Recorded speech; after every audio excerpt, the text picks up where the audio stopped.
Welcome to Pompeys Pillar. My name is Mike Lamphier and I'm a volunteer here at the Pillar, and today we're going to talk about the weapons of the expedition. Now, the Lewis and Clark expedition was very successful thanks to the military training, the military discipline. The fact that it was a military expedition made this expedition very successful as compared to some of the later expeditions that went out into the wilderness. So today we're talking about the weapons of the expedition. We'll start with what Lewis requested was the 1803 Harpers Ferry rifle. Now, there is some differences in opinion sometimes about what rifle he actually took. The one that I suspect he had was a replica of the 1803 Harpers Ferry. It was a military rifle. It was designed by Henry Dearborn, and it was a short stock, not completing through the barrel to the end as other rifles had. Now, this particular weapon and everything that I have here in that particular period was a flintlock. And you may have heard the term lock, stock, and barrel, like they bought the whole farm, lock, stock, and barrel. Well, that's where that statement come from. We got the lock, we got the stock, and the barrel. Now, how this is loaded, the riflemen would have had the rifleman's pouch. I've got that in the half-cocked position. That's a safety position.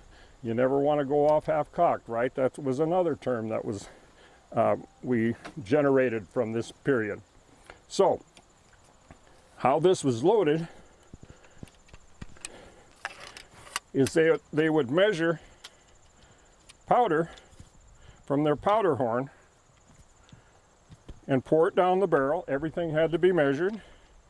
They would then put a patch, because it is a rifle and has grooves on it, which spins the ball. They had to put a patch down to tighten up those grooves for the ball. So they have a patch and a ball, and they take a ball starter and push that down part way, use a ramrod, and ram that all the way down to the breech. That's how that was loaded. Now, Lewis wrote a letter to his good friend William Clark and said, "Hey buddy, come along on the expedition and help me with the expedition, and oh, by the way, recruit some young men from the Kentucky area." And it is our belief, it's not documented in the journals, but it's our belief that those young men would have been carrying the long rifle, the Kentucky long rifle. And so we do know that Lewis had 15 of these in his possession, and he also wrote in the journals that that was documented. But the Kentuckians would have been carrying the long rifle. It's the same principle, lock, stock, and barrel flintlock. Using, again, the rifleman's pouch to fire. Okay, now, Lewis was told by both Henry Dearborn, the Secretary of War, and Jefferson to go ahead and recruit some young men from the camps or the forts around St. Louis.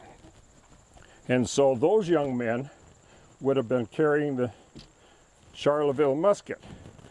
Part of their accoutrements would have consisted of a rifleman's or a cartridge box, like so,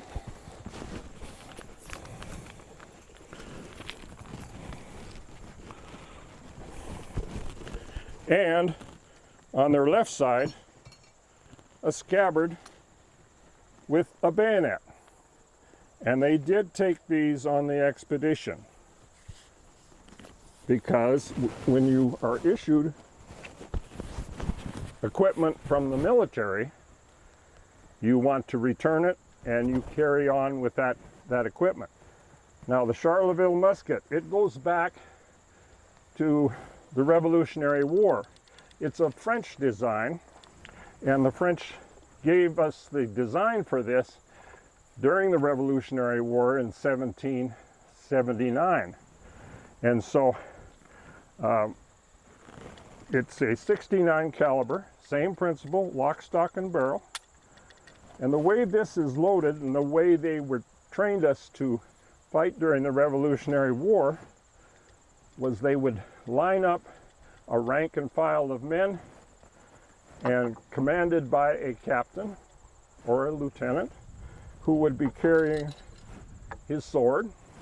And so he would give the commands as needed so that they could fire every time together, and they needed to train to fire every 20 seconds.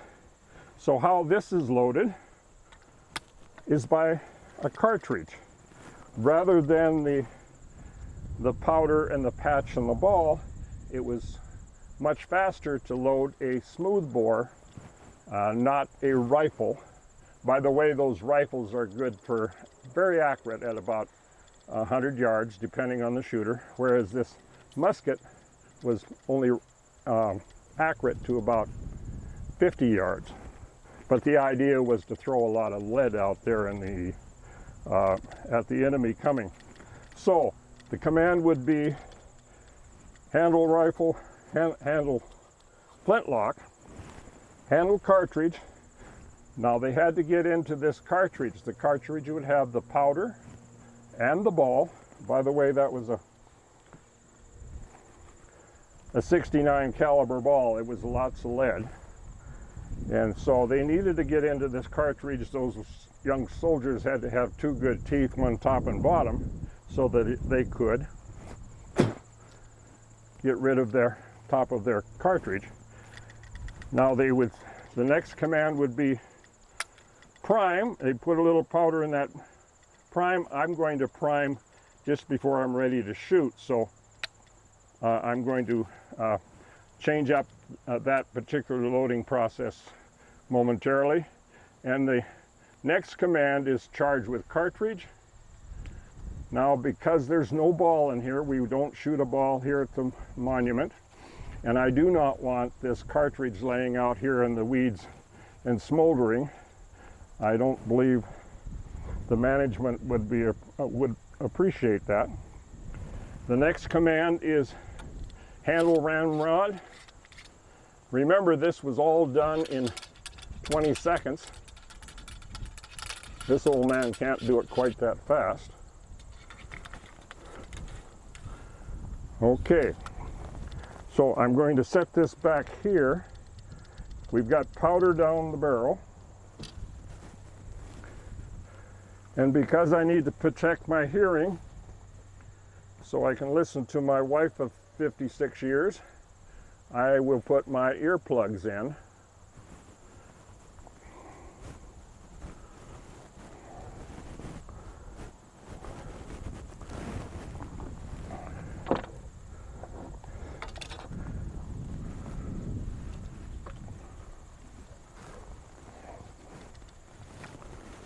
Now, I open the pan.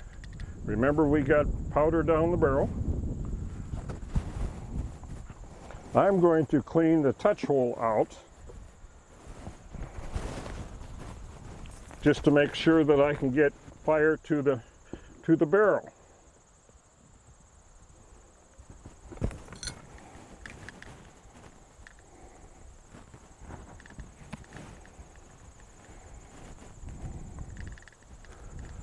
Okay. We'll put a little powder in this pan. The idea is as this flint comes forward, it creates a spark, sets off this powder here, and hopefully it'll set off the powder in the barrel. Fire in the hole!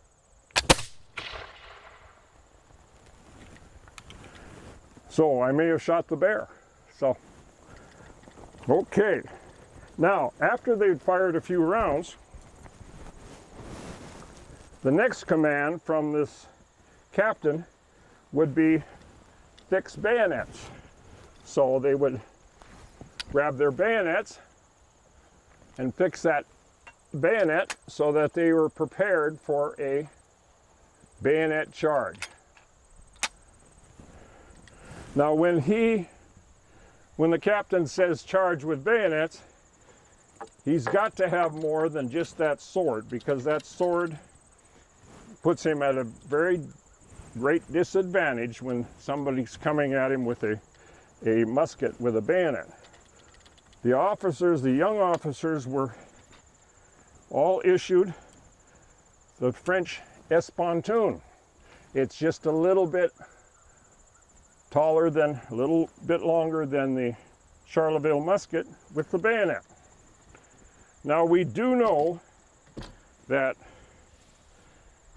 Clark and Lewis both had their Pontoons with them on the expedition.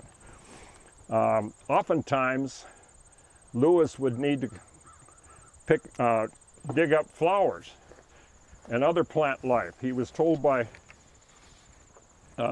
Jefferson to record all of that. And so he would use his as a regular little garden spade. Over by Great Falls, he got chased into the river. He'd just discovered the falls, the 5 falls over there at Great Falls, and he shot a buffalo for breakfast. He waited for it to die and did not load his rifle, cardinal sin of a rifleman, and he was standing there with an empty gun and his Pontoon, and he hears a growl behind him, and so here's a grizzly bear. And so his only hope was to run into the river, into the Missouri, and stand in his guard with his Pontoon. Fortunately for him, the grizzly decided that he didn't want to get wet that morning, and so he ran off towards the Medicine River, or what we call now the Sun River. So the Pontoon was on the trip. Clark, by the way, as he was coming into Montana area, a mad wolf charged him, and he was able to dispense the wolf with his Pontoon. Now, they needed to keep their powder dry. That's always a good term with black powder and muzzle loaders. You got to keep your powder dry. And the way they did that is they had canisters built. This canister was just the right size considering the amount of black powder they put inside, which would consume this much lead in ball. So they would make the canisters, put the powder in there, put a cork in the hole of the canister, seal it with beeswax, and then it was waterproof. It could fall in the bottom of a boat that was getting swamped. It could go wherever, and it was still waterproof. When they needed powder for the men,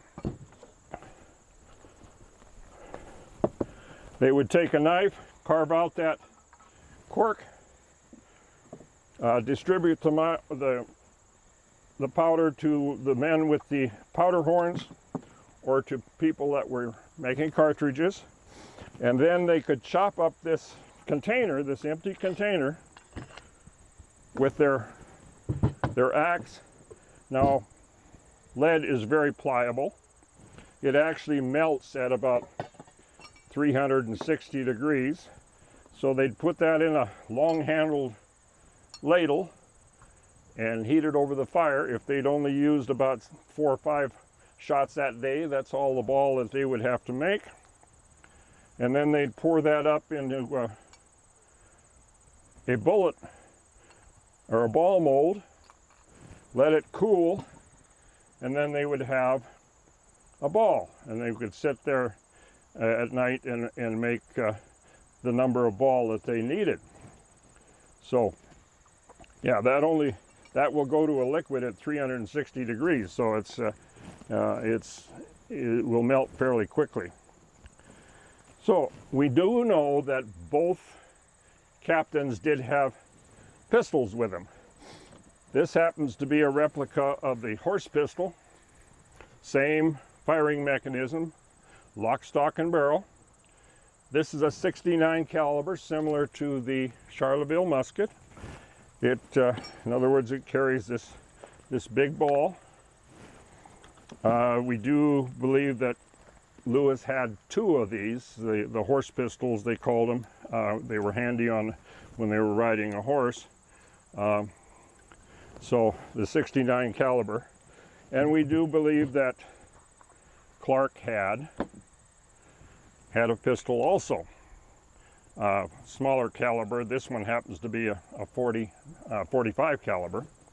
So we talked about the three different types of firepower flintlocks that they took on the expedition: the Charleville, the long rifle, Kentucky long rifle, and the 1803 Harpers Ferry, and also a little bit about the Pontoon and how those were loaded, and a little bit about the keeping your powder dry. So thank you very much for coming to the Pompeys Pillar, and hope you enjoyed the presentation.